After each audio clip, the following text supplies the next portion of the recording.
नमस्ते, welcome to our channel खुशी के पल से। आज हम करने वाले हैं मंत्रों में महामंत्र गायत्री मंत्र और जानेंगे उसका मतलब। तो चलो शुरू करते हैं।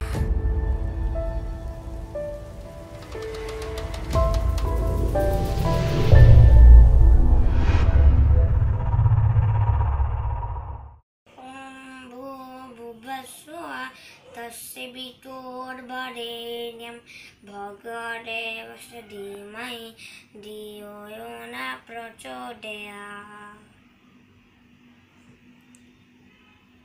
इसका मतलब है हमारा पृथ्वी, ग्रह मंडल और अंतरिक्ष से निकलने वाला आवाज़ी ओम है और वो परमात्मा अनेक रूप में प्रकट है।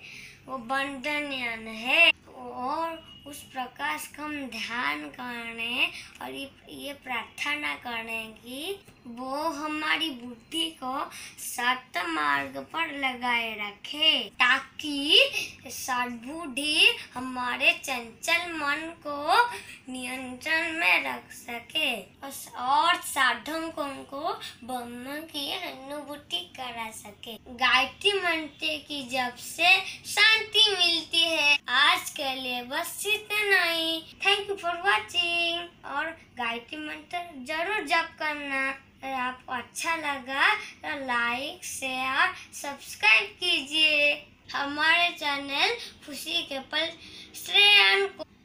फिर मिलेंगे नए वीडियो में। जय जगन्नाथ। Bye bye.